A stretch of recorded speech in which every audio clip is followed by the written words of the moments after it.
Hi everybody, me again, Dr. Manny, Dr. Manny's YouTube Learnshops. What we review today in this session is organising or the organisation of your social life, which is one of the factors that's considered in social sciences.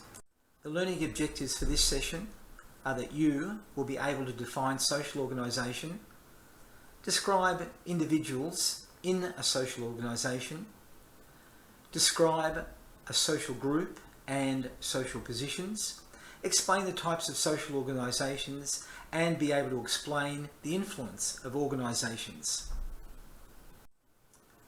So, what is organisation?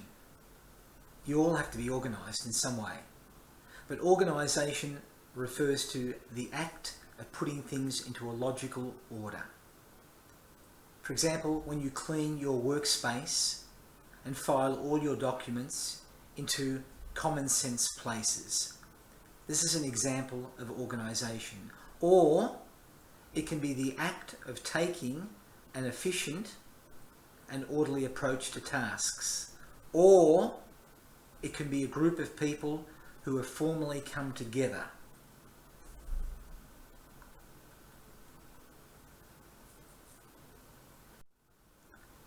So what is an organisation then? An organisation is a collection of people working together in a coordinated and a structured fashion to achieve one or more organisational goals. An organisation therefore is a group of people who work together, like maybe a neighbourhood association, a charity, a union, or a corporation as a business. Large social organisations then are, in social sciences, a social organisation is a pattern of relationships between and among individuals and a social group. And if they're large, they can include hospitals and the diverse healthcare professionals located within that organisation. If you're talking about smaller social organisations, in social sciences, it's a social organisation that's a pattern of relationships between individuals and a social group. So small social organisations can include bands, clubs, even sports teams. However, within a hospital, there are small organisations as well. And this can be you as the nursing staff.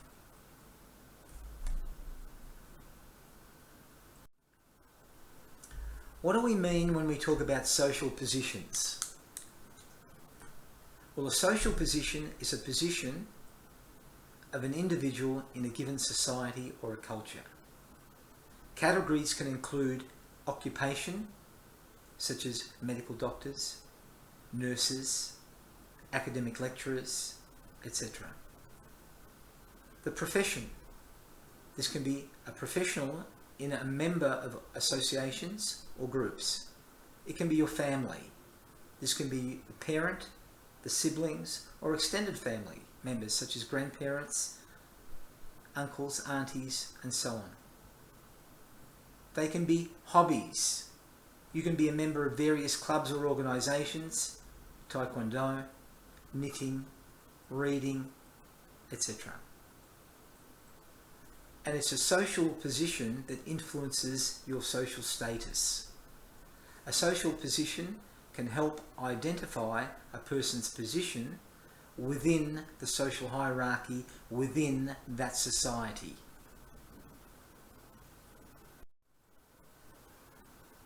Have a look. But I'm sure my regular doctor is better than you. He has a Mercedes, you know. Well, you can have poor doctors and you can have rich doctors. Which one is better? You decide. When we talk about social groups, in the social sciences, a social group can be defined as two or more people who interact with one another, share similar characteristics, and collectively have a sense of unity. And you're going to find that the terminology interrelates, it interconnects, it links. So for example, of groups then, this can be families, companies where you work, circle of friends such as in your college, clubs, sports teams, church groups. It's a group of people who see each other frequently and consider themselves part of a group. You've got primary social groups.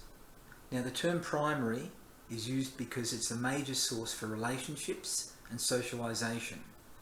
And the relationships in primary groups give us love, security and companionship. They are typically small in number. They include intimate relationships and they're usually long-lasting.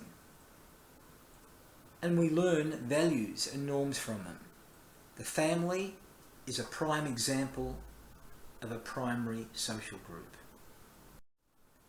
Then you've got secondary social groups. The term secondary is used for these groups because they are impersonal. They're goal-orientated. They're more formal. They're typically large in number, and as I said, they're less intimate in their relationships. They're usually short-lasting, and members are accepted on the basis of what they can provide and do. Typically, an example could be a political party, an employment or work-related party, school, universities. They're examples.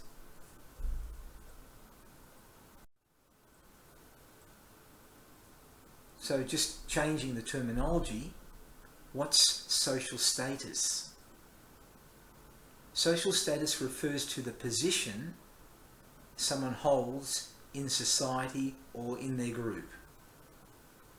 It refers to the level of respect, honour, competence or assumed competence and deference accorded to people, groups and organisations within that society. For example, a man may have the status of a father in his family.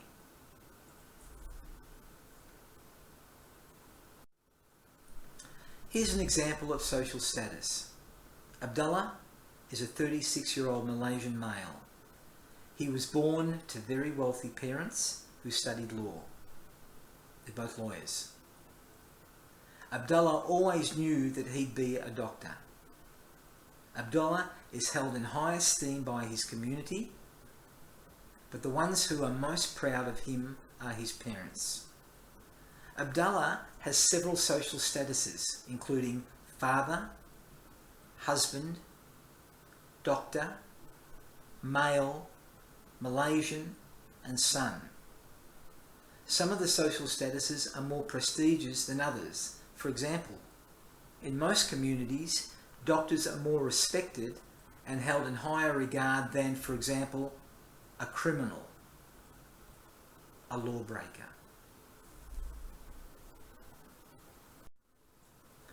Status. Well, what is it?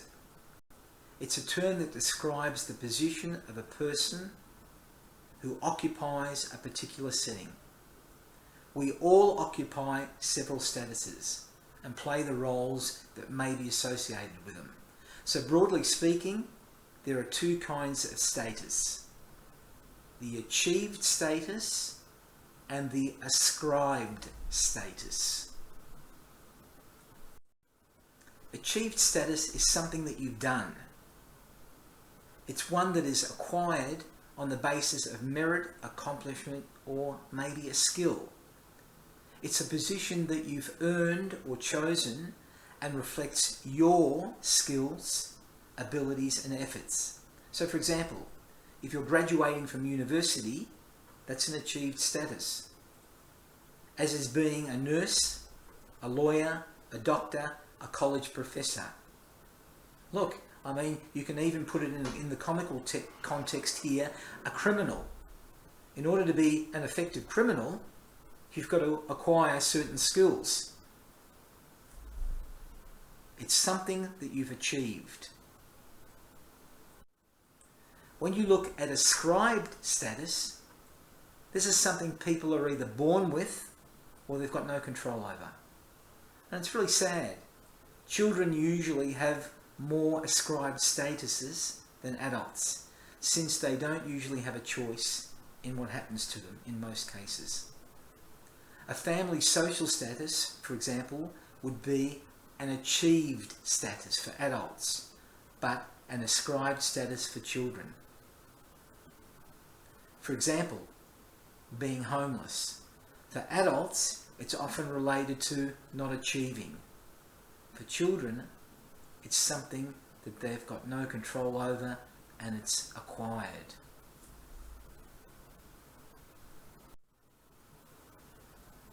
When we look at master status, which is an additional concept to consider, this is defined as a status that is exceptional importance for a person's social identity.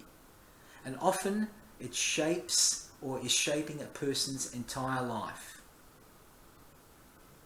Master status can either be ascribed or achieved. So for example, if you're a woman and she feels that her role as a mother is more important than her role as a woman, a daughter, she's more likely to identify herself as a mother and to identify with other women who are in similar situations of motherhood. You're just putting a more important role onto your many, many roles. Then you've got something called mixed status. And there are many statuses that can be considered a mixture of achievement and ascription. For example, 45% of pregnancies in the US are unplanned. And I guess you could relate that to any country, which makes parenthood for those people an ascribed status. There are people who also achieve a certain status because of an ascribed status. So for example, Kim Kardashian, probably the most famous reality television celebrity in the world. Many people might argue that she would never have achieved that status if she hadn't come from a wealthy family, which is her ascribed status. This is mixed. When we look at organisations as the next step, we look at formal organisations. And a formal organisation is a type of group that is deliberately constructed and whose members are organised to achieve a specific goal. Modern formal organisations allow us to accomplish tasks in the most efficient, effective way possible.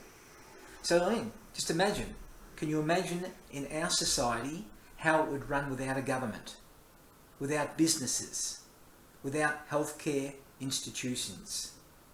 Examples of formal organisations are churches, schools, hospitals, companies, our government. Without these, there would be chaos within society.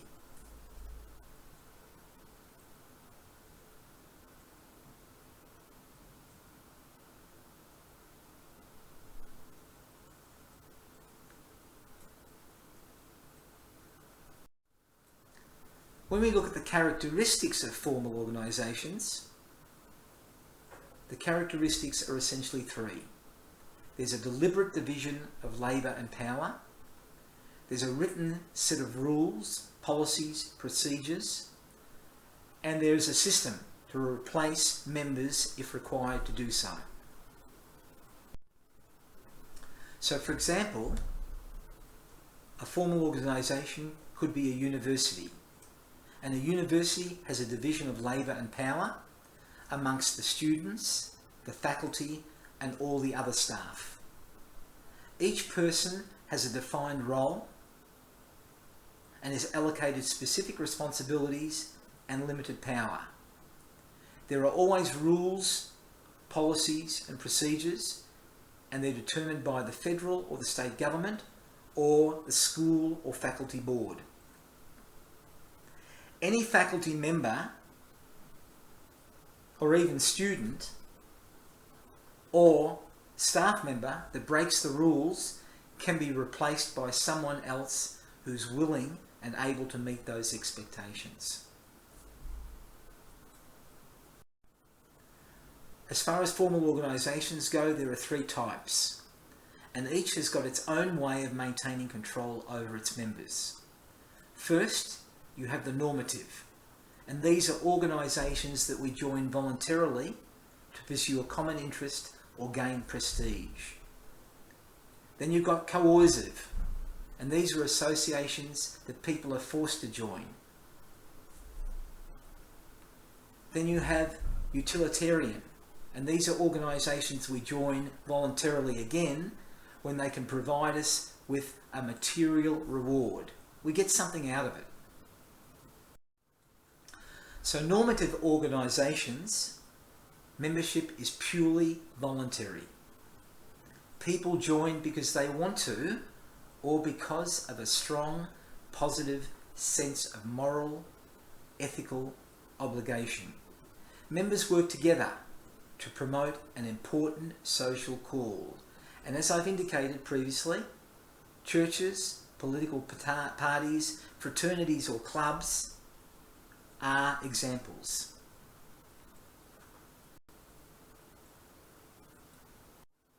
Then you've got coercive organisations, and membership here is not voluntary. The culture is one of a strict obedience and order. Members are typically stripped of their individuality and they're forced to conform. Once you enter, you can't leave without permission. So for example, a prison is one. Inmates are stripped of their belongings. They're forced to wear identical clothes. They're identified by a number instead of a name. And there are strict rules, and prison guards are present at all times to enforce them. Another example is the military or the armed forces, the defence forces. Although entrance to the military is usually voluntary, you cannot exit without being discharged or retiring. Members of the military wear uniforms. They have similar hairstyles. They have strict rules of how to behave and must follow a chain of command. In utilitarian organisations, people join these because they want to get something out of it. They receive a tangible benefit. The culture is one of productivity and purpose. Members are compensated for their contributions, and if you're employed, you receive wages for your contributions. Examples can be businesses, corporations, colleges, universities, really any employer.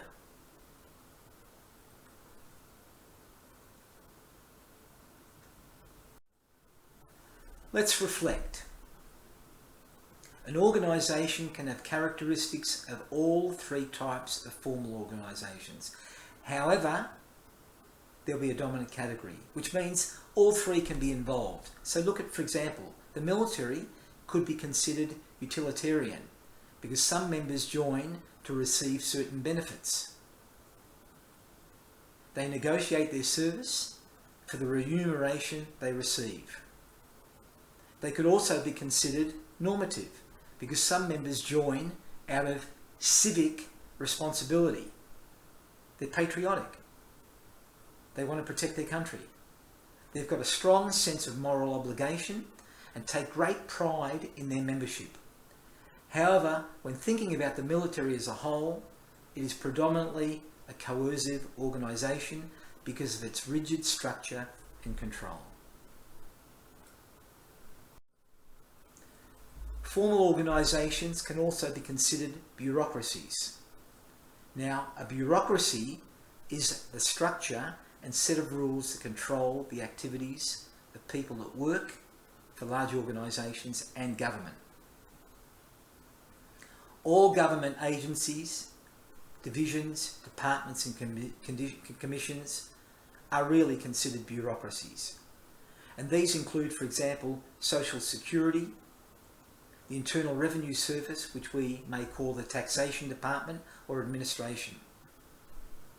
And typically, according to Weber, there were 6 elements to it: hierarchical management structure, a division of labour, a formal selection process, career orientation, formal rules, and it's a very impersonal organisation.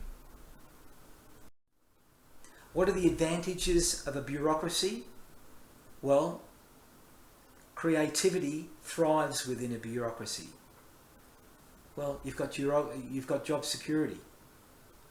It discourages favouritism, which means you're supposed to work for what you get.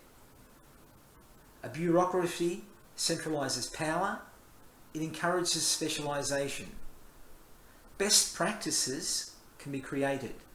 It creates predictability. It provides a foundation for scalability. It can be measured. It ensures accountability. There are equal chances for everybody to succeed. However, there are disadvantages as well, as there are with everything, pros and cons.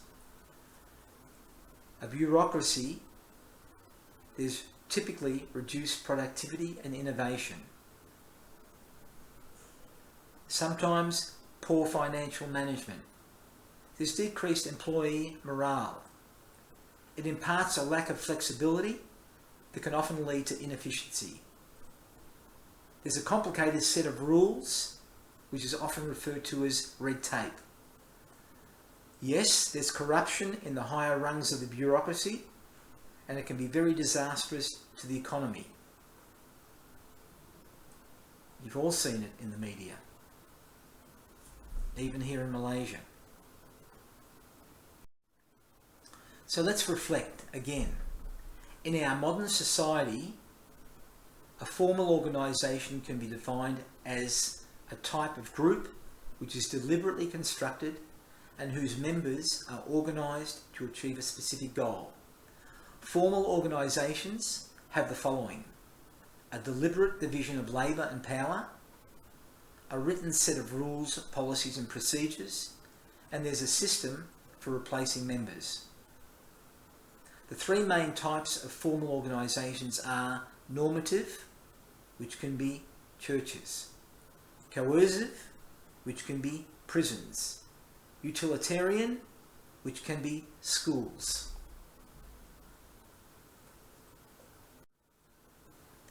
If we were to look at informal organisations, then they can be defined as a network of personal and social relationships that arise spontaneously as people associate with one another in a work environment.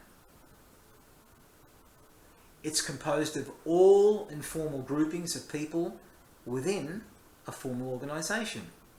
So, for example, a church group can have prayer group, youth group, a community service group. There can be neighbourhood groups that now focus on crime prevention, which we call Neighbourhood Watch.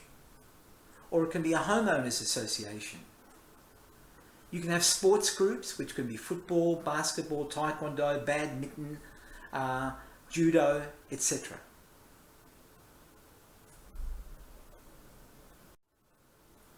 What are the advantages of an informal organisation? Well, it fulfills social needs. So it meets the needs of members and hence results in a sense of belongingness among them. It influences and can influence productivity. It's got a powerful positive influence on productivity and job satisfaction. It's fast from a communication point of view. and serves as a fast channel of communication. It fulfills organisational objectives by compensating for the limitations of the formal structure. The disadvantages are, typically, however, there's a resistance to change. It's difficult for management sometimes to bring about change if the informal organisation opposes them. And this may restrict growth of the organisation. It can lead to creating and spreading rumours, which can go against the organisational interests, and it may result in a lack of specialisation because it's based on mutual relationships rather than on a division of labour. When we look at social structure in sociology or social sciences is the distinctive, stable arrangement of institutions whereby human beings in a society interact and live together. Examples of social structure can include family, religion, law, economy, and class. And they interrelate with other things like the institutions, the agents, which you'll see as we go through this course. They influence larger systems such as the economic systems, the legal system, political system, and cultural systems. What are some of the components of social structure? Well, these can include, not completely, but these are the main: culture, class, status, networks, roles, groups, and their organisations, institutions. When we look at social structures, you've got two main types. You've got the horizontal, sometimes referred to as the flat. And this focuses on skill proficiency rather than management hierarchy. There are fewer divisions that exist between executives in senior positions and the staff, and staff are given more autonomy. So when you look at it here, it's very linear. If I relate it to healthcare and put it into a nursing perspective, you've got a board of directors, hospital administration, a director of nursing, you've got supervisors of nursing, the head nurse, and the staff.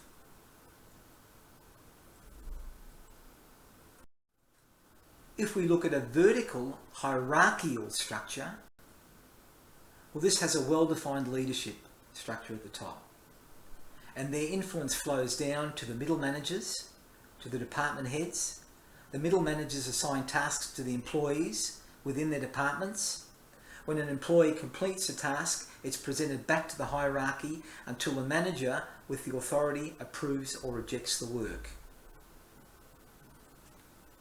From a healthcare perspective, you've got hospital management, you've got the medical department, the nursing department, paramedical departments, and general service department. You've got all the other interrelated: director of nursing, head of the unit. We're looking at it from a nursing perspective now. First line managers, staff nurses, ancillary and housekeeping.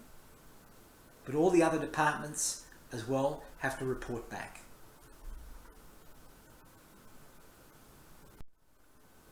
So in summary, the major components of social structure are positions, statuses, roles, social networks, groups and organisations, social institutions, and society itself. And these specific types of statuses include the ascribed and achieved and master status, which can sometimes be mixed. Okay, that concludes this session. Thank you. If interested, if motivated to do so, if you thought any of these sessions were good, review some of the other Dr. Manny Learnshops on YouTube. Bye for now.